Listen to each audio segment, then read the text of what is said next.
Assalamualaikum warahmatullahi wabarakatuh. Dari Nabi sallallahu alaihi wasallam, saya persingkat sanadnya, beliau menyampaikan, "Man salaka tariqan yaltamisu fihi ilma, sahhalallahu lahu tariqan ilal jannah. Wa innal malaikata la tad'u ajnihataha ridan li talibil ilmi. Wa inna talibal ilmi yastaghfiru lahu man fis samawati wa man fil ardi hatta al-hitan allati fil bihar. Wa innal ulama'a warathatul anbiya'i. Wa innal anbiya'a lam yurithu dirhaman wala dinara walakinnahum warathul ilma fahadduhu atau kama qala bihadhin wafir atau kama qala sallallahu alaihi wasallam." Man, siapapun, ismun mausulun yadullu alal fardiyatil ammiyah, kata sambung menunjuk pada objek secara tunggal, sifatnya umum. Jadi ditawarkan oleh Nabi kepada siapapun. Kalau kita temukan ada ayat, ada hadis menunjuk pada kita, dibuka dengan man, maka kata para ulama, berkata sebagian, posisikan kata itu untuk kita secara personal. Saya baca hadis ini, rasakan hadis ini Nabi beri pesan untuk saya, wahai Adi Hidayat. Nah, sekarang tangkap man ini oleh bapak ibu masing-masing. Man, siapapun. Nah, saya agak kurang cocok menerjemahkan barang siapa ya.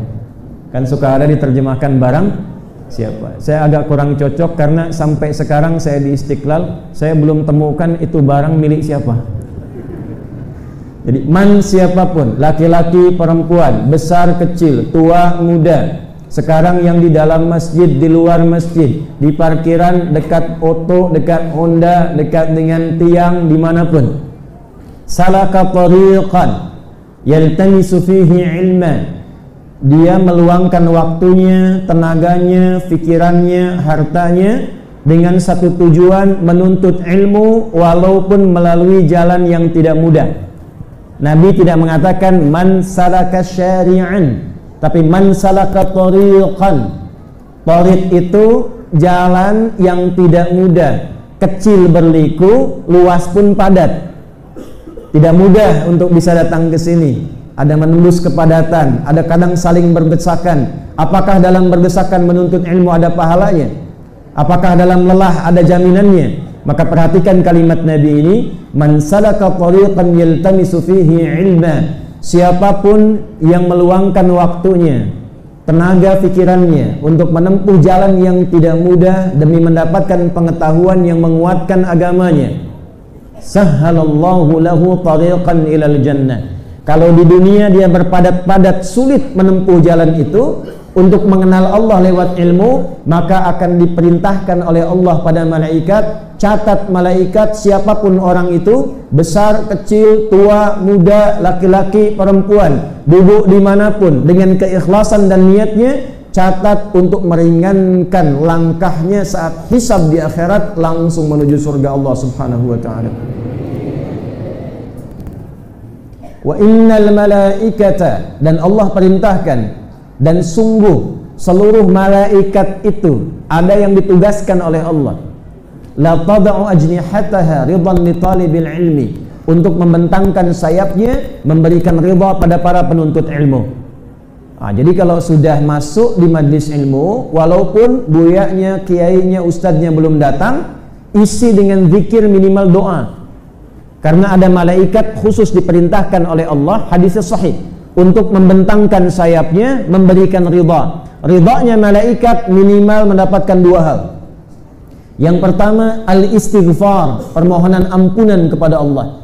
Itulah sebabnya banyak dulu para ulama yang memberikan wasiat kepada ahli maksiat, kalau ingin tobat datangi majlis ilmu.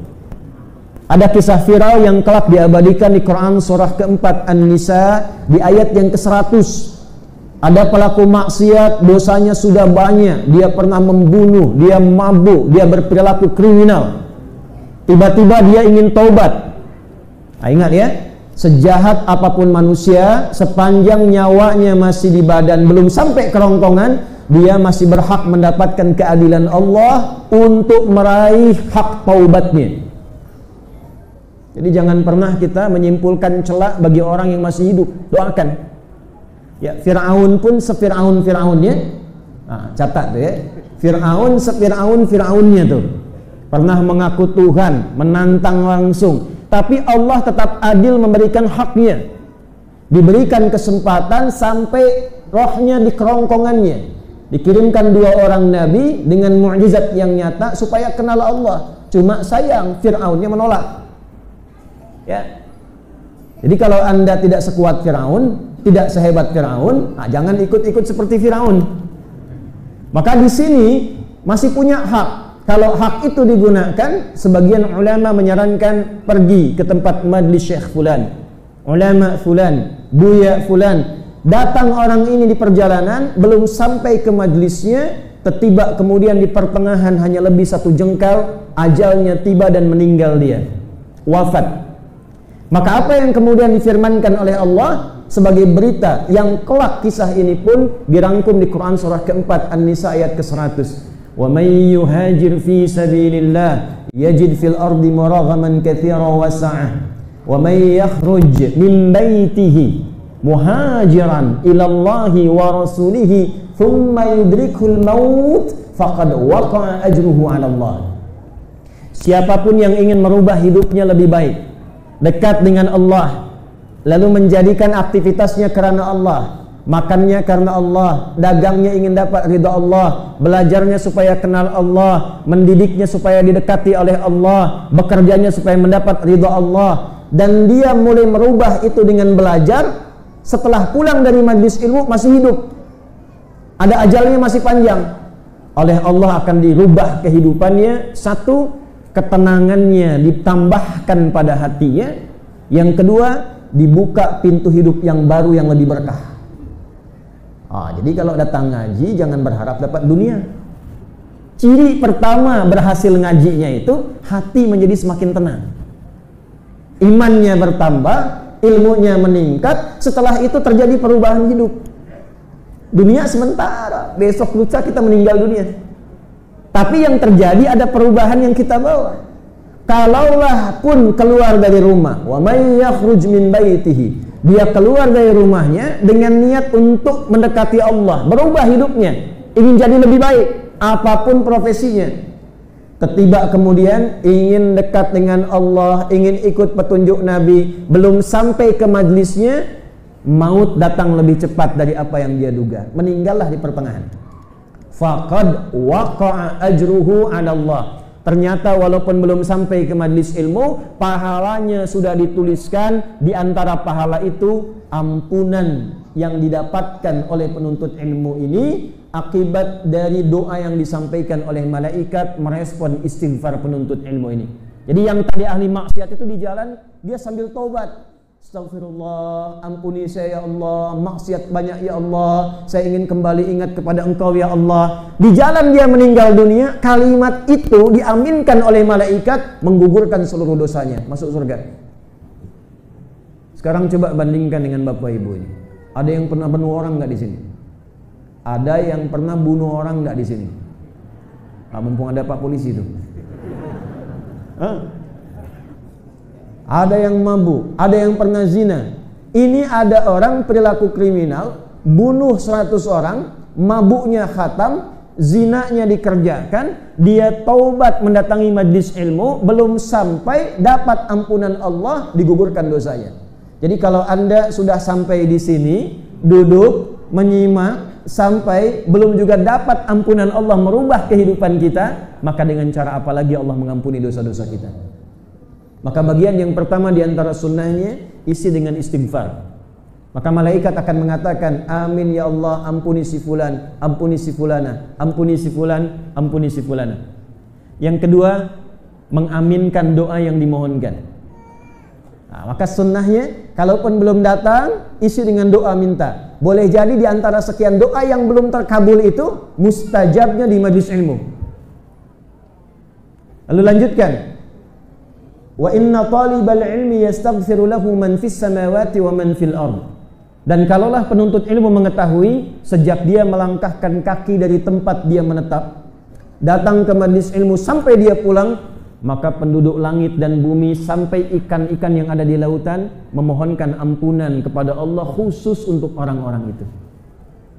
Hanya ini perkara gaib. Ya, kalau mau dicari, tinggalkan majelis ilmu, datang ke laut, kosong majelisnya nanti. Ya. Nah, terakhir, ini poinnya. Majelis yang bagaimana yang melahirkan fadilah, keutamaan-keutamaan tadi, majelis yang diisikan oleh para ulama yang punya 4 sifat, kata Imam Nawawi. Imam Nawawi itu nanti mengarang kitab At-Tibyan, mengarang kitab Al-Arba'in 42 hadis, Riyadhus Shalihin 1896 hadis, mensyarah Sahih Muslim 9 jilid. Di kitab At-Tibyan sebagai pembuka adab penuntut ilmu, beliau mengatakan kurang lebih demikian: wala yata'allamu illa mimman takammalat ahliyatuhu. 1. Wa dhaharat diyanatuhu. 2. Wa tahaqqaqat ma'rifatuhu. 3. Washtaharat siyanatuhu. 4. Paham? Tidak. Dan tidaklah penuntut ilmu menemukan ulama untuk belajar. Yang disebut ulama itu ada 4 sifat, kata Imam Nawawi.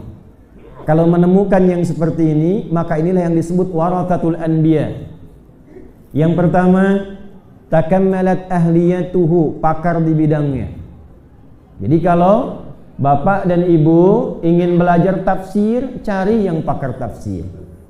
Bapak ibu ingin belajar hadis, cari yang betul-betul paham hadis.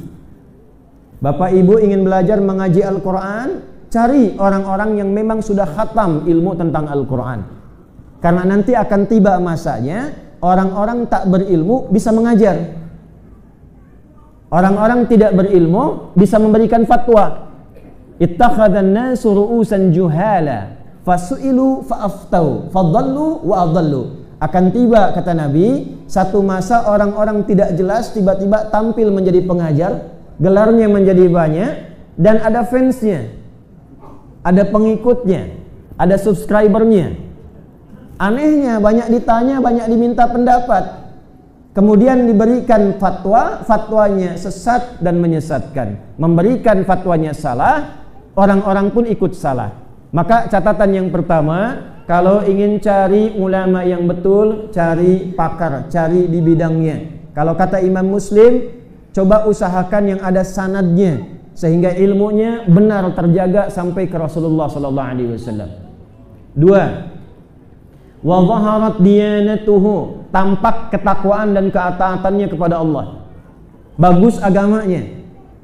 Apa diantara ciri bagus agamanya? Kita agak sulit lihat, ini Buya ini tahajud tak malamnya, baca Quran tidak, puasa tidak, agak sulit.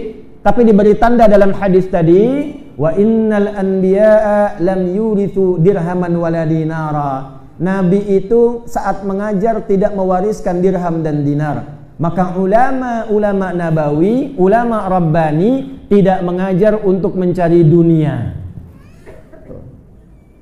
Ya, jadi bukan mengajar untuk cari amplop. Kalau amplopnya tebal, sahih. Amplopnya tipis, dhaif. Tipis tapi banyak, sahih li ghairihi.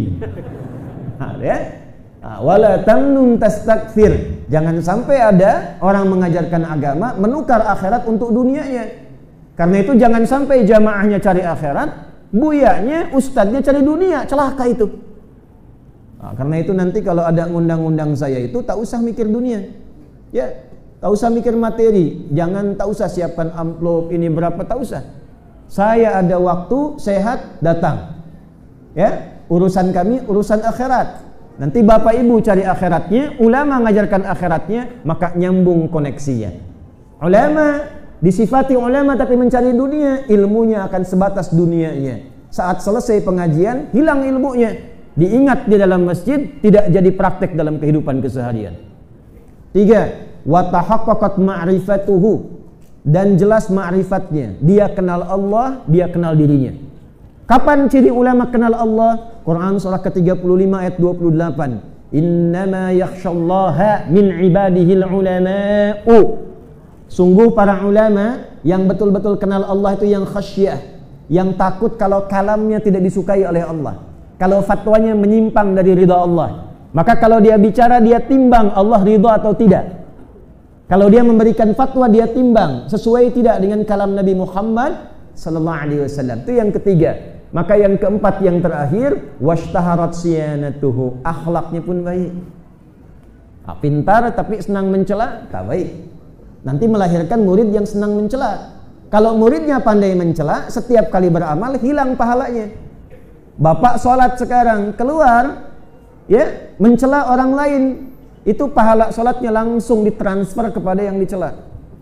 Awas, ini penting saya ingatkan karena di hadis Muslim, riwayat dari sahabat Abu Hurairah, Nabi menyampaikan akan tiba satu masa sekelompok orang yang hilang pahalanya, bangkrut di akhirat karena habis amal solehnya diikuti oleh amal salahnya. Ya'ti yaumal qiyamati bi salatin, ada sekelompok orang datang di hari kiamat dengan pahala salatnya banyak. Wasyamin, rajin puasa. Wa zakatin, gemar berzakat.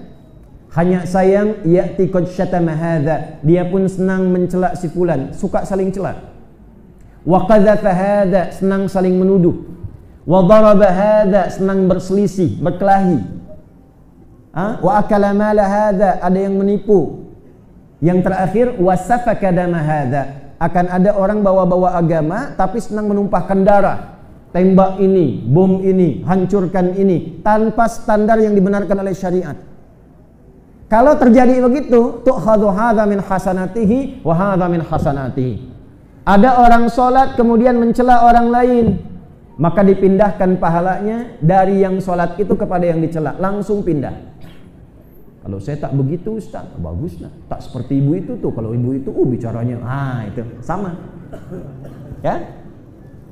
Kalau ada orang puasa tapi bikin status mencela orang lain, ternyata bapak itu kalau begini, begitu ya, nggak nyangka ya. Nah, ketika Anda menulis nggak nyangka, itu sedang nyangka. Orang yang berkata nggak nyangka, pada hakikatnya sedang nyangka. Nah, itu dipindahkan pahala puasanya kepada yang disangka tadi. Jadi yang tersangkanya berubah kepada orang yang terlihat puasa. Puncaknya apa? Akan ada orang-orang mengajarkan kekerasan yang tidak dibenarkan oleh agama. Awas, hati-hati itu yang lebih parah.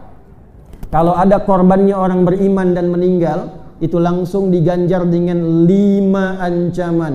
Di Quran surah An-Nisa di ayat ke-94, wa may yaqtul mu'minan muta'ammida, siapa yang merencanakan pembunuhan secara berencana, bagaimanapun caranya, korbannya walau cuma satu orang dan ternyata orang beriman.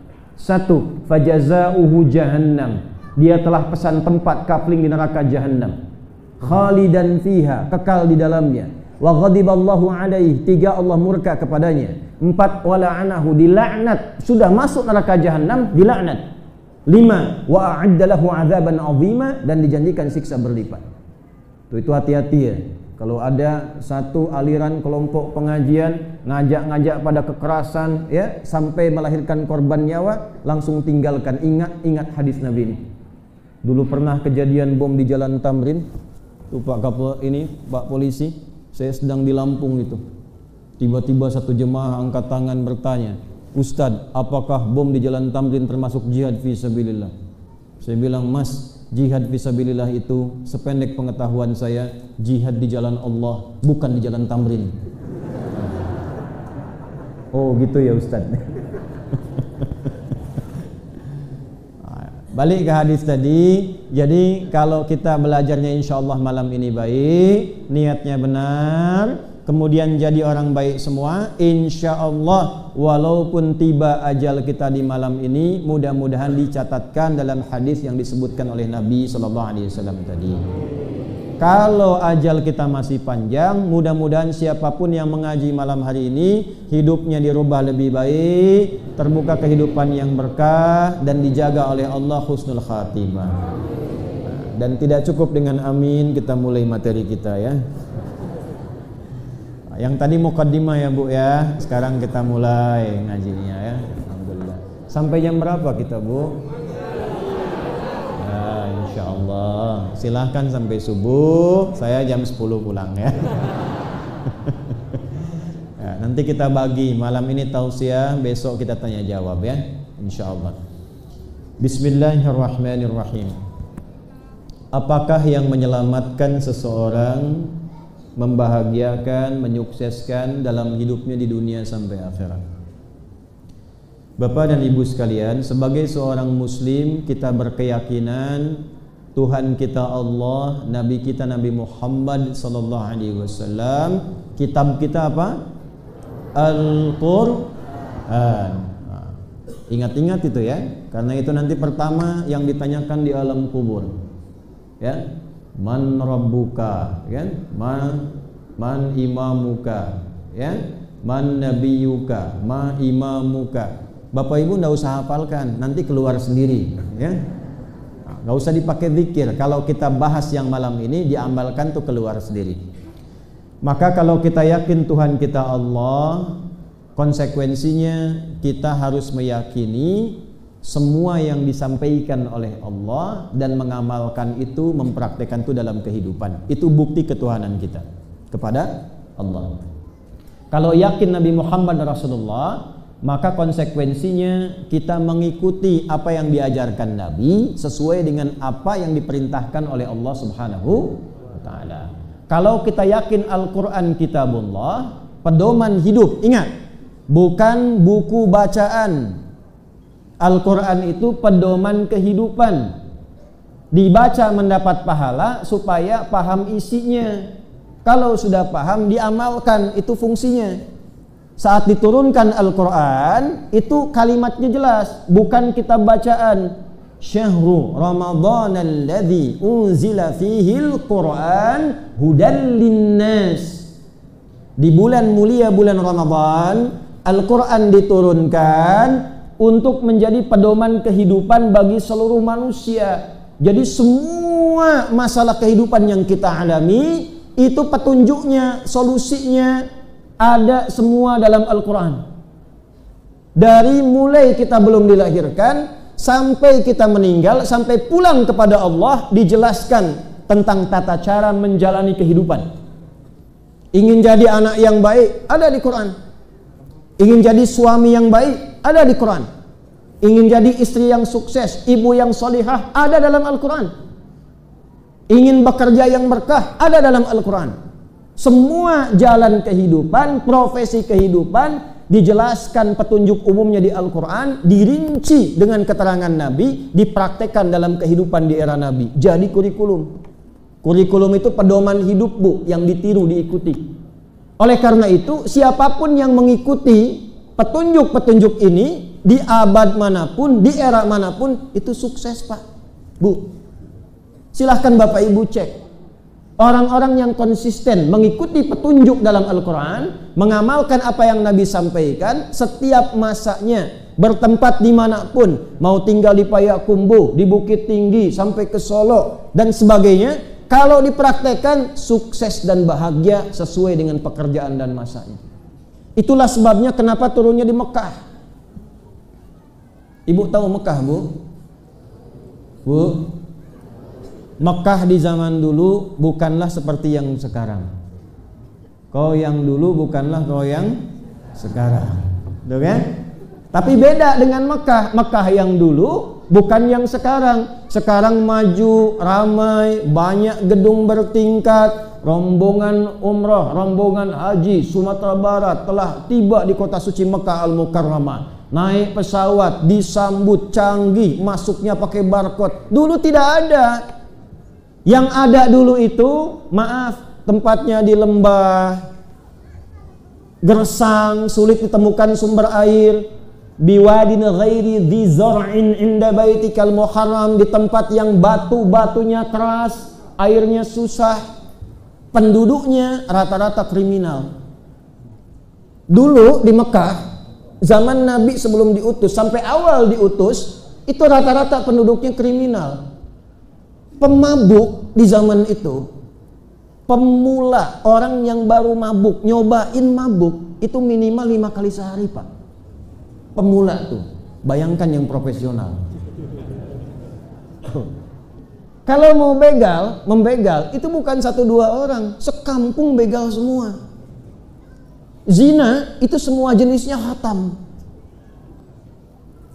Orang sekarang bertuhan bisa bermacam-macam. Dulu sampai ada yang jualan Tuhan. Tuh. Makanya kriminal, orang yang tidak mengerjakan kebaikan disebut dengan jahil, sifatnya disebut dengan jahlun. Kalau digabungkan jahiliyah. Itulah sebabnya kenapa disebut dengan jahiliyah. Ini ibu bapak kalau saya gambarkan begini. Ini tengah-tengah, ini Mekah. Di sampingnya ada Romawi yang sudah maju.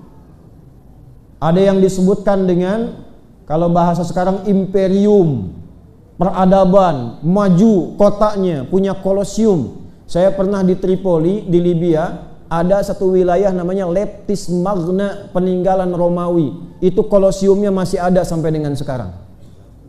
Tempat teater. Kalau Bapak pernah lihat Gladiator itu, ya, yang digambarkan di film-film, itu kolosiumnya sampai sekarang masih ada. Sepanjang laut Mediterania sampai ke Turki masih ada, lewat di Itali sampai ke Tripoli, sampai ke Turki itu masih ada. Saking kuatnya peradabannya, maju teknologi pada masa itu. Di samping kirinya ini Persia. Dia punya kekaisaran, pasukannya paling hebat. Ya, pasukan-pasukannya sampai sekarang jadi inspirasi, kekuatan terbesar di masa itu. Romawi, Persia. Mekah di mana? Tengah-tengah. Saking gersang tempatnya, ini dua kekuatan tidak minat menjajah. Satu-satunya tempat yang nggak pernah dijajah karena nggak minat. Ngapain ke sana? Datang ke sananya padang pasir, belum nyampe sudah tewas duluan. Dapat ke sana nggak dapat apa-apa, cuma orang ziarah ke Ka'bah. Pikirannya begitu. Quran diturunkan bukan di Romawi, bukan di Persia, untuk menunjukkan ketika mendapatkan Al-Quran, Allah membalik keadaan tempat itu lebih unggul dari tempat manapun. Itu maksudnya. Jadi nanti tidak ada orang berkata, pantas orang Islam maju, Qurannya turun di Romawi. Pantas orang Islam hebat-hebat, Al-Qurannya turun di Persia. Maka Allah ingin menunjukkan kepada seluruh manusia, diturunkannya di Mekah supaya mendapatkan motivasi, penguat dan menambah keyakinan bahwa Quran itu bukan kitab bacaan, tapi Al-Quran adalah mukjizat pedoman berkehidupan. Ketika diamalkan oleh orang-orang yang disebut pelaku maksiat kriminal ini, tiba-tiba berubah orang-orang ini jadi orang paling hebat di masanya. Ibu kenal Umar bin Khattab? Kenal, bagus. Aduh, tarik napas dulu. Ada yang kenal Umar bin Khattab tuh. Jangan-jangan malaikat yang menyamar itu. Kenal di mana, Bu? Alhamdulillah. Itu masih untung ya. Alhamdulillah. Saya ke Pekanbaru, itu ada yang kenal Fir'aun. Anda kenal Fir'aun? Kenal. Itu hampir saya langsung mau berhenti pamit itu. Umar itu sebelum masuk Islam, kita tahu bersama. Orang Payakumbuh bilang besamo nih, ya, kita tahu besamo. Itu Umar kerjaan tiap hari sudahlah, lihat di dalam sejarah, nantangin orang untuk berkelahi, ya, sampai sempat jualan Tuhan. Tiap hari cuma mengatakan, siapa yang berani dengan saya bertemu di Bukit A, silahkan pamit pada ibu yang baru melahirkannya, karena ia akan pulang tanpa nama. Umar sampai ingin membunuh Nabi, tapi cuma dengan 2 huruf dalam Al-Quran menghunjam pada jiwanya, langsung berubah jadi orang paling hebat di zamannya. 2 huruf, Bu. Toha. Cuma 2 huruf, Toha, bisa berubah. Bergetar jiwanya, masuk Islam, jadi orang paling hebat di zamannya. Sampai sepeninggal Nabi jadi pemimpin setelah sahabat Abu Bakar As-Siddiq radhiyallahu taala anhu, dan banyak mencetuskan ide brilian dalam kepemimpinan.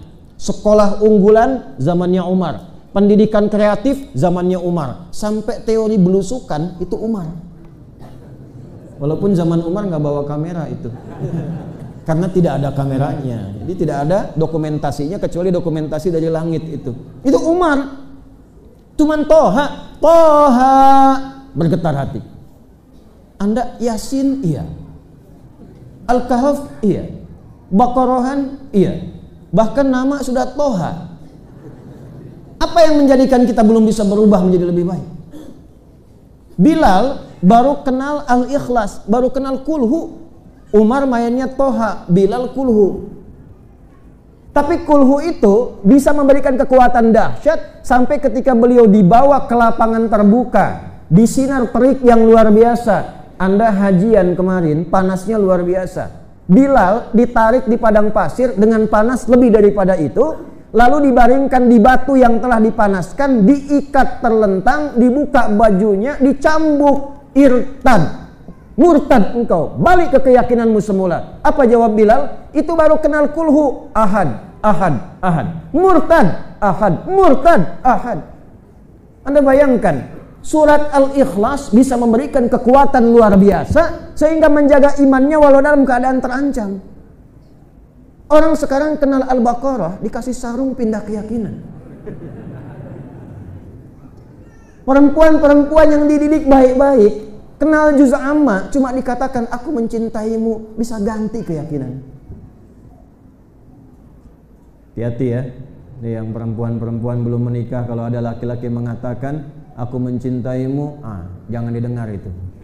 Katakan padanya, buktikan cintamu dengan menuliskan namaku di BPKB kita, buku pernikahan kita berdua. Kita balik lagi. Apa yang menjadikan mereka berubah menjadi hebat? Mengamalkan isi Al-Quran dengan baik. Kuncinya satu, iman. Apa kuncinya? Itulah bedanya.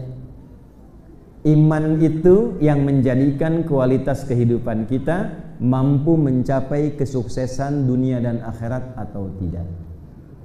Jadi standarnya bukan berapa tinggi pangkat kedudukan, belum jaminan. Standarnya bukan berapa banyak harta melimpah, belum jaminan. Kalau standar yang dilekatkan tinggi kedudukan, tentulah Fir'aun, Namrud akan jadi orang pertama yang masuk surga. Tapi ternyata tenggelam dan sampai sekarang jasadnya utuh untuk bisa dilihat sebagai pelajaran. Kalaulah harta melimpah jadi catatan pertama untuk masuk surga, tentulah Qarun orang pertama yang akan masuk ke dalam surga. Tapi ternyata dia kena likuifasi, ditelan oleh bumi, sampai sekarang diabadikan namanya, tidak untuk ditiru. Tapi kenapa yang kita kenal sekarang seorang Abu Bakar As-Siddiq, Umar bin Khattab, Utsman bin Affan, Ali bin Abi Thalib. Ternyata yang mengabadikan mereka bukan karena kedudukannya, bukan karena hartanya, tapi karena sikapnya yang dipandu oleh imannya. Pembedanya iman. Nah, untuk itulah kita belajar malam hari ini, iman bagaimana yang diinginkan oleh Al-Quran. Apa jaminan seseorang kalau imannya benar? Satu, ini kita mulai agak cepat. Quran surah ke-6 ayat ke-82. Ini dulu ya, untuk mengecek nih rata-rata imannya ini sekarang sudah sampai level mana tuh? Alladzina amanu wa lam yalbisu imanahum bizulmin ulaika lahumul amnu wa hum muhtadun. Ayatnya alladzina amanu. Alladzina disebutkan 1080 kali dalam Al-Quran, menunjuk semua kalangan tanpa batas, bentuknya banyak. Alladzina amanu, orang-orang beriman itu baik laki-laki, perempuan, besar, kecil, tua, muda, apapun status sosialnya. Walam yalbisu imanahum bizulmin, yang tidak terpengaruh imannya oleh perbuatan menyimpang. Tidak dikotori imannya oleh perbuatan zalim, bersih imannya. Ya, imannya bersih. Nanti kita akan tunjukkan hadis-hadis tentang ciri iman yang bersih dan ciri iman yang kena kotoran. Tandanya bagaimana nanti? Kalau iman itu bersih, kata Allah, ulaika lahumul amnu, maka mereka itu dijamin oleh Allah akan mendapatkan ketenangan dalam berkehidupan. Yang diberikan tenang dulu, diberikan rasa aman, dijaga oleh Allah. Orang beriman itu cenderung tenang. Jalan macet, lewat lembah anai macet, tenang. Alhamdulillah bisa murojaah. Datang ke tempat tiba-tiba, waduh sudah penuh, tenang. Alhamdulillah, yang penting bisa gabung. Pulang ke rumah dapat berita gaji belum bisa sampai. Alhamdulillah, Allah yang mengatur rizki, pasti Allah sampaikan. Tenang. Ada orang-orang hebat yang dalam hidupnya itu semua keadaan disifati sama. Tenanglah, Allah sudah atur. Itu kalau iman bersih, yang pertama diberikan ternyata bukan dunia dulu. Yang pertama ditanamkan oleh Allah ketenangan dalam hatinya. Jadi kalau ingin tahu dahsyatnya tenang, ya, betapa pentingnya tenang, kalau ingin tahu, ini saya tanya sebentar. Cuma ibu ya, terutama ibu-ibu nih. Ibu nggak boleh pilih yang ketiga, cuma 2 pilihannya nih. Saya ingatkan dari sekarang. Pilih kaya tapi gelisah atau miskin tapi tenang. Awas. Awas, cuma 2 tuh. Saya udah bilang dari awal tadi, nggak ada yang ketiga, Bu. Kaya tapi gelisah atau miskin tapi tenang.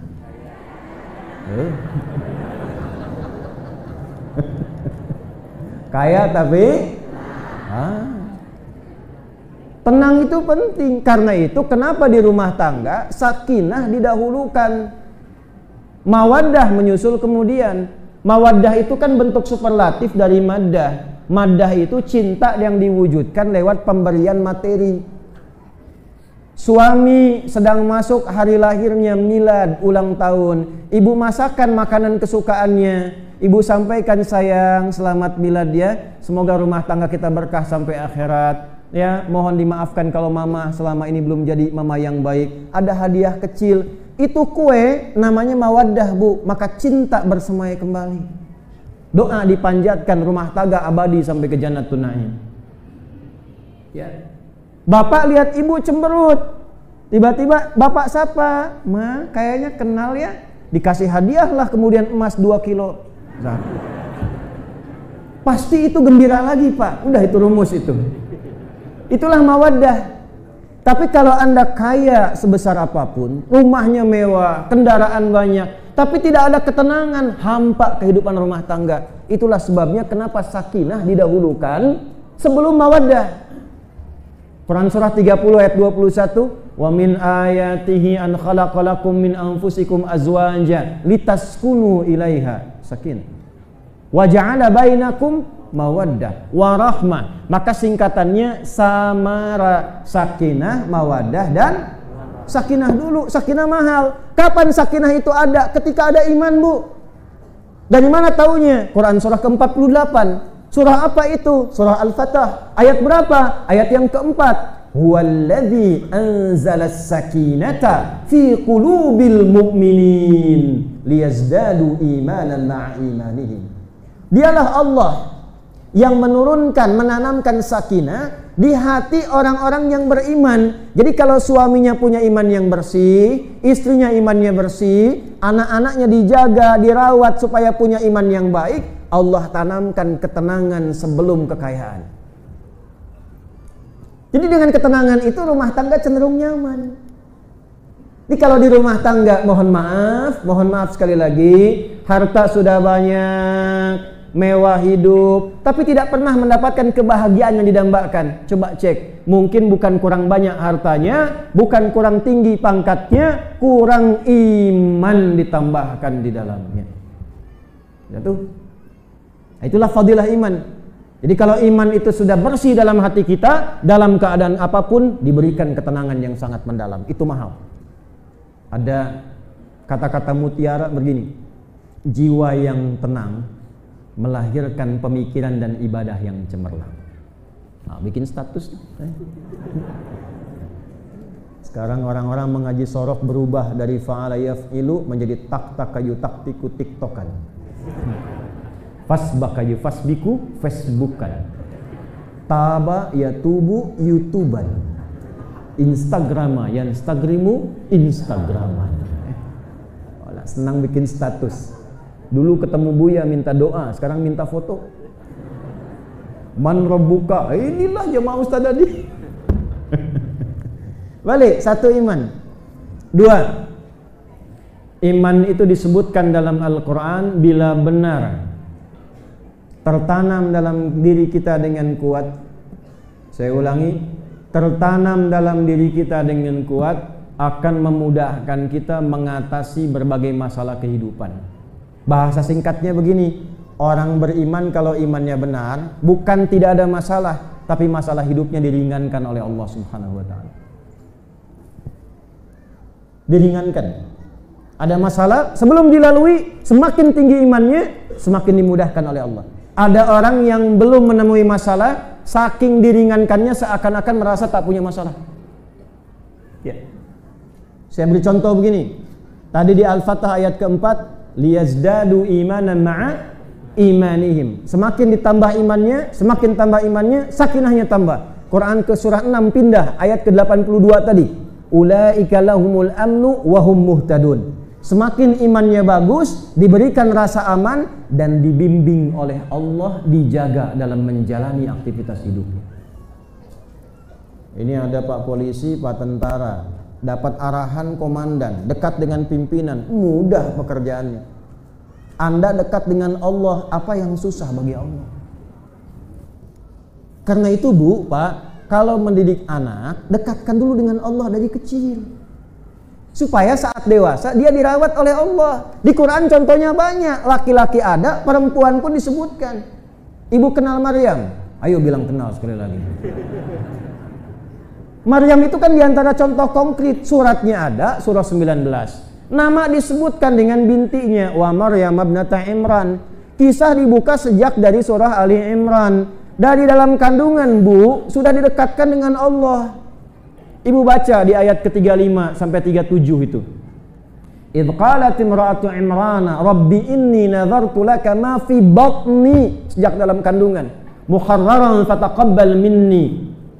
Ya Allah, aku berniat ini bernazar, anak yang aku kandung ini, ya Allah aku niatkan supaya kenal Engkau, dekat dengan Engkau, lahirnya menjadi hambamu yang salihah, yang saleh.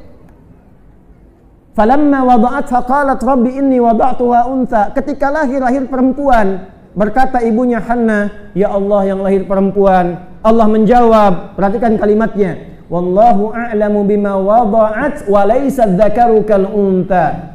Allah mengetahui keistimewaan perempuan tidak sama dengan laki-laki. Laki-laki punya keistimewaan, perempuan pun punya keistimewaan.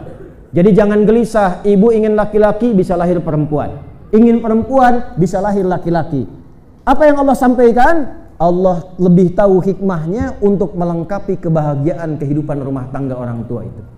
Jadi mohon saya berikan rahasia penting ya. Tolong jaga. Ini rahasia di antara kita saja malam ini. Setiap anak yang lahir itu menyempurnakan sifat kedua orang tuanya. Jadi suami punya kekurangan, disempurnakan oleh istri. Istri punya kekurangan, disempurnakan oleh suami. Itu Quran surah 4 ayat 19 tuh dalilnya. Nanti suami istri sama-sama punya kurang, disempurnakan sifat itu oleh anak. Bapak ibu ini tidak tahu yang bisa menyempurnakan ini yang laki-laki atau perempuan. Kadang berharap laki-laki keluar perempuan. Kadang berharap perempuan keluar laki-laki. Kadang ingin cepat jadi lambat. Kadang ingin lambat ditunda-tunda jadi cepat. Ada hikmah yang banyak. Nah, tapi di antara sekian hikmah ini, kalau sudah lahir, cepat dekatkan dengan Allah. Wa inni sammaituha Maryam. Aku beri nama dengan Maryam. Artinya yang dekat, yang kenal, yang dijaga oleh Allah. Kurang lebih demikian. Jadi nama itu menentukan perjalanan hidup. Kasih nama yang baik-baik. Supaya di dunianya bagus, di akhirat dipanggilnya pun enak. Abdullah, Abdurrahman, hamba Allah. Dinamakan Abdurrahman, bagaimana bisa disiksa di neraka? Abdurrahman. Malaikat mau nyiksa di neraka, namanya Abdurrahman, bagaimana disiksa? Hamba Allah yang penyayang, hamba Allah yang penyayang disiksa di neraka. Malaikat malu nyiksanya. Masa mau nyiksa hamba Allah? Kasih nama yang baik. Cuman jangan permalukan nama itu di hadapan Allah. Namanya Abdurrahman, kelakuan Abu Jahal. Repot. Balik, berikan nama yang baik sebagai doa. Setelah itu apa? Wa inni, nah ini poinnya. U'idzuha bika wa dzurriyyataha minasyaitonir rajim. Maka dia dekatkan Maryam dengan Allah, dia naikkan imannya. Pertama diisi dengan doa supaya dilindungi oleh Allah dari syaitan. Nanti kalau saya ke Payakumbuh lagi insya Allah, ya, kita belajar khusus fikih setan. Belum ada kan? Itu. Ini santai-santai yang belajar, coba belajar ala Hudzaifah al-Yamani. Hudzaifah itu suka belajar lawannya. Kalau yang lain belajar surga, beliau nanya neraka. Kalau yang satu nanya nikmat kubur, yang ini nanya siksa kubur. Sahabat lain protes, kamu ini ngeyel, kamu ini beda sendiri. Maka kata Hudzaifah, bukan begitu. Kalau Anda nanya surga, tahu amalannya, tapi tak tahu tentang jebakan neraka, bisa terjebak nanti. Kita hafal malaikat, dibikin lirik yang 10 dari Jibril sampai dengan Ridwan, tapi nggak pernah tahu tentang setan, bisa kejebak. Ini DKM masjid, nggak tahu kan kalau ada setan masjid? Setan masjid itu penunggu masjid, yang digoda pertama kali DKM, Pak, bukan jamaah. Ya, ada setan penggoda orang sholat, dia berdinas, mulai tugasnya saat Anda takbir. Kalau nggak tahu ini, Anda dibikin menghayal biasa, seakan-akan khusyuk. Kalau mau sholat itu bisa khusyuk, Bu, siap-siap. Begitu takbir dia mulai tugasnya. Kata Nabi kama qala wa idza kabbara fayaqulu syaitanu udkur kadza udkur kadza. Maka ketika Anda mulai bertakbir, setan tadi mulai menggoda, dimasukkan ingatan ke dalam kepala kita. Ingat ini ya, ingat itu ya. Maka Anda bisa mengingat apa yang tidak ingin Anda ingat. Tadi waktu takbir Isya, Anda kan tiba-tiba langsung berpikir saya kan? Ustadznya datang nggak nih? Jam berapa nih? Kajiannya ada nggak? Bisa demikian terjadi. Sab yang mana yang bisa saya dapatkan? Bisa demikian tuh setan. Hatta la yas'ural musalli kam raka'atan yusalli. Sampai nanti ada orang yang lupa, tidak sadar berapa rakaat sedang menunaikan salatnya. Setan. Maka Maryam dari awal mengatakan, ya Allah lindungi anak saya supaya imannya terjaga, hidupnya sampai akhirat baik, lindungi dari godaan setan. Maka di antara perempuan yang tidak pernah disentuh setan, masuk godaan pada dirinya, yaitu Maryam binti Imran. Setannya mau goda tapi nggak tembus karena dilindungi oleh Allah. Poin saya bukan itunya. Poin saya, ketika iman dijaga, masalah diringankan. Maryam itu sampai level tertinggi, belum minta sudah diberi. Terbersit di benaknya, langsung jadi. Dalilnya apa? Quran surah 3 ayat berapa? 37. Paling kiri sebelah bawah tuh di mushaf. Fataqabbalaha rabbuha biqabulin hasanin wa ambataha nabatan hasana. Maka jika ada orang tua, bapak dan ibu memelihara anaknya seperti disebutkan dalam Al-Quran, dijaga imannya, didekatkan kepada Allah, diterima ikhtiar orang tua itu, maka tidaklah lelah orang tua mengurus anaknya. Maaf ya Bu dan Bapak, cobalah bandingkan kehidupan 10-20 tahun lalu di Payakumbuh ini dengan masa sekarang. Secara umum saya sering lihat kenapa orang tua sekarang banyak mengadu. Kurang inilah, kurang itulah, masalah inilah, masalah itulah. Coba lihat 10-20 tahun ke belakang, ada nggak mengadu-mengadu begitu di masa lalu? Anak-anak bagaimana kualitasnya masa lalu? Jauh dengan sekarang. Na'udzubillah, saat ini kita baca berita baru, diklik bangun tidur, anak SD sudah tahu caranya berzina, SMP sudah narkoba, yang SMA sudah membunuh. Mau dibawa kemana kehidupan sekarang ini? Dulu anak-anak itu luar biasa sopannya, baiknya, ngajinya, taatnya. Apa yang beda? Pendidikan imannya. Dulu sudah dikenalkan dengan Allah. Anak-anak kita, anak ibu, anak bapak, anak saya, anak-anak orang tua kita dulu dari kecil-kecil itu sudah jelas. Paginya dia belajar, maghribnya dia mengaji, nontonnya hanya sebentar, setelah itu istirahat. Dia kenal masjid, dia kenal sekolah, dia dekat dengan Allah. Pendidikannya, akidahnya jalan, Qur'annya bagus. Jadi kalimat adat bersanding syarak. Syarak bersanding kitabullah. Itu jelas nampaknya, kitabullahnya ada. Dari mulai penerangannya pakai lampu yang sederhana. Di Jawa bilang semprong namanya. Ya. Di sini apa namanya? Strongke. Lampu yang kecil itu dalam remang-remang dia bisa masih mengaji. Anak-anak kecil bersautan di masjid sebelum maghrib teriak-teriak. fa fatafa fa lam doma lu apa lu. Itu kita dengar tuh dari ba'da maghrib. Sekarang ada yang hilang. Karena itu masalahnya sedikit dulu itu. Akrabnya banyak. Beda 3 bukit masih kenal kita. Meninggal 1 masih bisa jalan. Kami di Banten itu kalau ada meninggal 3 bukit viral bisa datang. Nanya petunjuk. Masih jauh tempatnya Pak? Oh dekat lah sepuntung rokok katanya. Terus 2 bukit masih jauh Pak, dekat sepuntung rokok. Rupanya rokok tuh nggak dibakar-bakar, disimpan lah di sini. Tapi akrabnya luar biasa. Sekarang berubah. Cek imannya. Maka jika ikhtiar telah dilakukan diterima dari kedua orang tua itu. Makanya dari kecil lihat rumusnya, Al-ibratu bi'umumil lafzi la bi khususis sababi.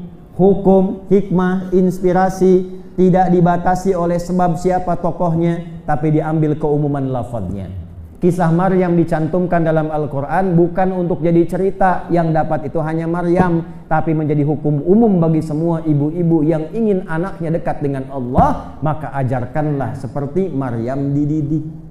Bagaimana rumusnya? Turunlah pelajaran-pelajaran iman dari Nabi SAW. Kalau itu dilakukan, wa kaffalaha Zakaria, titipkan pada guru yang soleh yang baik. Guru ngajinya di Istiqlal mesti ada, di sekolah SD itu ada SD 4 di sini tuh Payakumbuh. Di sana ada SD yang lain, sekolah yang dekat kenalkan dengan Allah. Ingin iman dijaga tapi di sekolah nggak pernah latihan sholat. Tidak dikenalkan baca Al-Quran. Kalau sudah dekat dengan Allah, kullama dakhala 'alaiha Zakaria al-mihraba wajada 'indaha rizqa. Jadi 1, mau apapun Allah mudahkan. Maryam itu Pak, mau makan sebelum pamannya Zakaria hidangkan sudah ada makanan. Buah yang bukan musimnya sudah ada. Bukan musim anggur, ada anggur. Pamannya tanya, ya Maryamu anna laki hadza. Zakaria tahu ini anugerah Allah, tapi untuk memastikan ini lisannya ada iman enggak di lisannya. Maryam dari mana semua ini? Kata Maryam, perhatikan baik-baik. Orang tua yang mengenalkan anak kepada Allah sejak dini, maka yang keluar kalimat tauhid di lisannya. Maryam dari mana semua ini? Qalat huwa min indillah. Paman semua dari Allah. Allah.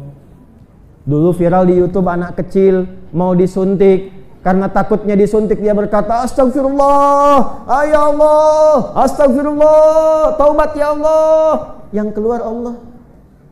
Sekarang mau disuntik, ya tayo, ya tayo. Bapaknya harus beli mainan dulu. Ibunya harus tontonkan dulu. Kenapa? Karena didekatkannya bukan dengan nilai keimanan. Ketenangan, kemudahan dalam hidup. Ketiga, ini mukadimah terakhir. Kan tadi pengen sampai subuh, salah sendiri. Yang ketiga, dunianya mudah, hidupnya tenang, di akhirat pun dijamin masuk surga. Ini yang sampaikan Allah. Di akhirat dijamin masuk. Kalimat surga pertama dalam Al-Quran dibuka dengan iman. Al-Baqarah ayat 25. Quran surah kedua ayat 25, paling atas sebelah kanan di mushaf. Wa basyiril ladzina amanu. Nah itu ya. Muhammad berikan kabar gembira. Mohon agak